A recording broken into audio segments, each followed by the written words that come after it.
মায়ের অপমান সহ্য করতে না পেরে শেষ মুহূর্তে কুন্তলার মুখোশ খুলল সোনা। হ্যাঁ বন্ধুরা, আমরা এমনটাই দেখতে পাবো অনুরাগের ছোঁয়া ধারাবাহিকের আগামী পর্বগুলোতে। সোনার গালে আঘাতের চিহ্ন দেখে দীপা বুঝতে পারে সোনা ভালো নেই, কিন্তু সোনা তার জেদ বজায় রাখতে দীপাকে সত্যিটা কোনো মতেই বলে না।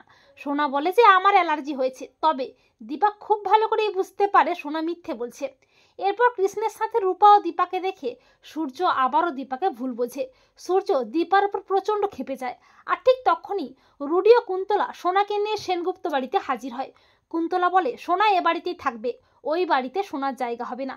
তা শুনে বাড়ির সবাই তো অবাক হয়ে যায়। কুন্তলা দীপার নামে আজে বাজে কথা বলে আর বলে সোনার গালে সামান্য র্যাশ বেরিয়েছে আর উনি তাকে মারের দাগ বলে চালাতে চেয়েছেন। তা শুনে সবাই মিলে দীপাকে দোষারোপ করতে থাকে। দীপার কোনো কথাই কেউ শুনতে চায় না।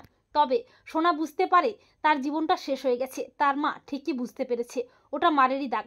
সোনা বুঝতে পারে রুডি ও রুডির মা তার জীবনটা নরক করে দেবে, তাকে শান্তিতে বাঁচতে দেবে না।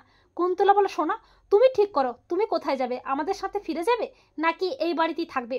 তখন তার মায়ের অপমান সহ্য করতে না পেরে চিৎকার করে বলে আমি এ বাড়িতেই থাকবো, আর আমার মা যা বলছে একদম ঠিক বলছে। আমার গালে এটা কোনো অ্যালার্জি নয়। রুডির মা কুন্তলা দেবী বর্তমানে আমার শাশুড়ি মা আমার গায়ে হাত তুলেছেন। তা শুনে সবাই চমকে ওঠে। সোনা বলে মা ওই বাড়িতে বন্ধ ঘরে কেউ আছে, আর কে আছে সেটা জানার জন্যই ঘরে ঢুকেছিলাম, আর তার জন্য উনি আমাকে চড় মেরেছেন। সূর্য বলে সোনা মা তুই এসব কি বলছিস? উনি তোর গায়ে হাত তুলেছে? দীপা বলে আমার আগেই সন্দেহ হয়েছিল, আমি বুঝতে পেরেছি সোনা ভালো নেই, তাই তো আমি অস্থির হয়ে সকালেই ছুটে যাই ওকে একটিবার দেখতে। সোনা বলে বাবা তুমি বুঝতে পারোনি, কিন্তু মা ঠিক বুঝতে পেরেছে। যতই মায়ের উপর রাগ করি না কেন, মাই তো সব বিপদ থেকে আমাকে বাঁচায়। সোনা বলে মা ওরা আমার উপর অত্যাচার করেছে। দীপা বলে কুন্তলা দেবী আমার মেয়েকে অত্যাচারের অপরাধে আপনাকে ও আপনার গুণধর ছেলেকে আমি পুলিশে দেব। আর দীপা রুদ্রমূর্তিতে প্রচণ্ড ভয় পেয়ে যায় কুন্তলা ও রুডি। তো বন্ধুরা তোমরা এটাই চাও তো যে মায়ের অপমান সহ্য করতে না পেরে শেষ মুহূর্তে সোনা যেন কুন্তলার মুখোশ খুলে সবার সামনে? কমেন্ট করে এক্ষুনি জানিয়ে দাও তোমাদের মতামতটি।